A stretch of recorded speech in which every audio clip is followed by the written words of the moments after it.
diberikan kepada saya. Di sini saya ingin membagikan praktik baik tentang meningkatkan minat belajar siswa dengan metode cooperative learning dan asesmen memory madness. Ide ini saya dapatkan dari menonton COC. Tahu nggak COC itu apa? COC game. Iya, Class of Champions ya. Nah, di situ banyak teknik asesmen yang bisa kita coba terapkan di siswa. Silakan dilanjutkan latar belakangnya. Ya, latar situasionnya. Kita tahu fisika itu ilmu yang sangat membosankan ya bagi mengatasi kelemahan latar belakang sebelumnya. Jadi diperlukan metode yang memancing siswa untuk lebih proaktif, terutama saat menerapkan kerjasama. Salah satunya dengan metode cooperative learning. Selanjutnya. Nah, di sini yang saya highlight adalah asesmennya, bukan pada metode pembelajarannya ya. Karena saya lihat siswa itu kalau pakai ujian tulis biasa itu cenderung nyontek. Saya aja pribadi tidak pernah menggunakan hasil ujian yang sumatif itu untuk penilaian saya, tidak pernah, karena saya tidak percaya dengan hasil kerja mereka. Lebih baik saya ambil dari penilaian kesehariannya, tugasnya, serta dengan asesmen yang model. Karena saya lihat sendiri ya, kalau yang diawasi oleh teman-teman itu saya tidak percaya karena banyak nyonteknya, apalagi menggunakan AI dan sebagainya. Lanjut. Ya, tantangannya adalah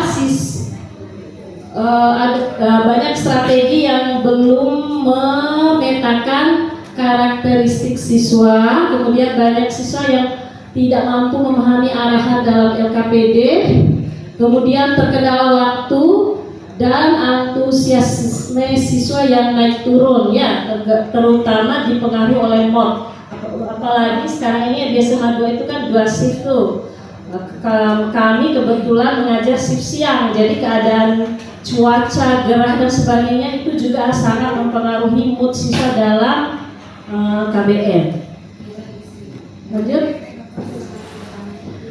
Actionnya adalah satu, melakukan identifikasi masalah, kemudian identifikasinya berupa hasil wawancara dan kajian literatur tadi seperti menonton dan sebagainya. Kemudian menyiapkan perangkat pembelajaran dan sebagainya serta instrumen penilaian. Kemudian actionnya setelah menyiapkan bahan pembelajaran, kita lakukan pembelajaran. Dan yang terakhir menerapkan joyful assessment berupa game memory madness. Nah, memory madness ini tujuannya adalah lanjut. Ya, dokumentasi duluan ya, lanjut. Jadi game memory madness ini adalah sifatnya untuk melatih kemampuan mengingat ya. Ya, jadi tapi kita tahu bahwa dalam kemampuan mengingat itu adalah level terendah ya, kalau nggak salah dalam taksonomi Bloom untuk yang kurun waktu lama, bukan jangka pendek. Jadi memori kita tuh ada jangka pendek sama jangka lama ya. Jadi memory madness ini gunanya untuk membangkitkan memori jangka lama sehingga lama diingatnya, itu maksudnya. Nah, resultnya setelah saya masih coba di satu kelas aja. Dari 8 kelas yang saya ajar, saya baru berkesempatan menerapkan asesmen model ini di satu kelas. Ya, belum, dan baru 1 kali gitu. Mungkin kalau 2 atau 3 kali mungkin akan terlihat karena mereka udah terbiasa. Jadi mereka juga masih kaget, woi ada metode ulangan baru ini ceritanya. Ya, jadi mungkin hasilnya belum terlihat dari segi nilai. Tapi dari segi antusiasme, semangatnya, kemudian tidak monotonnya itu udah sangat terlihat. Ya, jadi mereka tidak lagi mengerjakan soal tulis seperti biasa, nyontek seperti biasa, tidak, tapi muncul kooperatifnya, kemudian antusiasme mengerjakan soal. Jadi mereka lari kerjaan soalnya tuh kayak lari-lari gitu. Jadi mereka ngambil ini ya contohnya. Di sini ada 2 tahapan. Ini soalnya ada taruh dalam bentuk amplop. Amplop ini nanti ditaruh di dalam mystery box. Nah, tapi untuk membuka mystery box ini ada beberapa soal soal supaya syarat membuka mystery box. Nah, soal di dalam mystery box ini nilainya lebih tinggi gitu. Jadi untuk membuka mystery box ini harus menjawab dulu soal yang sama tingkat berpikirnya level rendah. Nah, yang di dalam mystery box ini tingkat berpikirnya lebih tinggi. Jadi berbeda tingkat ya gitu. Memang belum terlihat dari hasil nilainya ya, tapi dari antusiasmenya, minatnya, motivasinya itu udah sangat terlihat. Jadi suasana ulangan itu seperti game, jadi hidup mereka menyenangkan. Lanjut, masih ada resultnya? Ya, refleksi. Refleksinya ya kelebihan memory madness ini mengingat informasinya lebih lama, konsentrasinya meningkat. Lanjut masih ada Pak?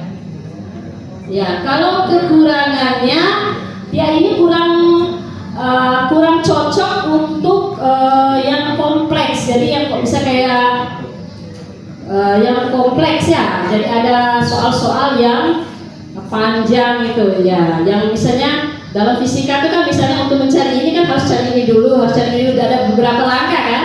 Iya, jadi kurang cocok kalau metode Memphis. Biasanya dia ini hanya untuk langsung ke yang ditanyakan, gitu. Hal yang ditanya itu langsung. Makanya kurang cocok untuk materi yang sulit. Kemudian waktunya terbatas. Nah, dia ini memerlukan waktu yang lama. Jadi 2 pelajaran tuh tidak bisa 1 pelajaran karena tahapannya banyak. Kemudian lanjut, masih ada? Oh iya, kekurangannya tidak bisa dilakukan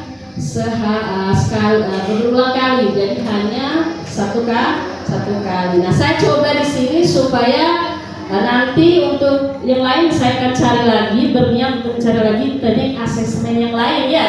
Ya, tidak hanya memory madness ini, ada juga memory recall, banyak ya. Jadi saya akan berinisiatif untuk mencoba berbagai teknik yang joyful, yang sifatnya joyful assessment supaya tidak lagi nyontek dan sepertinya itu. Masih ada Pak? Ya, itu refleksinya supaya perbaikan. Lanjut masih. Ya, terima kasih. Langsung ke dokumentasinya tadi. Mungkin mau lihat masih ada Pak? Masih banyak. Ya, lanjut ke dokumentasinya. Coba mungkin nggak ada videonya. Lupa ambil video kemarin. Video jam 3. Iya. Sudah jam 3. Lanjut ke dokumentasi aja coba. Ya, mulai dari itu. Barang botok SMA ya. Iya, tuh ada box di tengahnya, tapi untuk membuka box itu tinggal siswa harus ambil dulu soal prasyarat istilahnya ya. Nah, soal prasyarat juga ada nilainya, cuma nilainya nggak setinggi soal yang ada di dalam mystery box. Itu aja ya. Terima kasih. Assalamualaikum warahmatullahi wabarakatuh.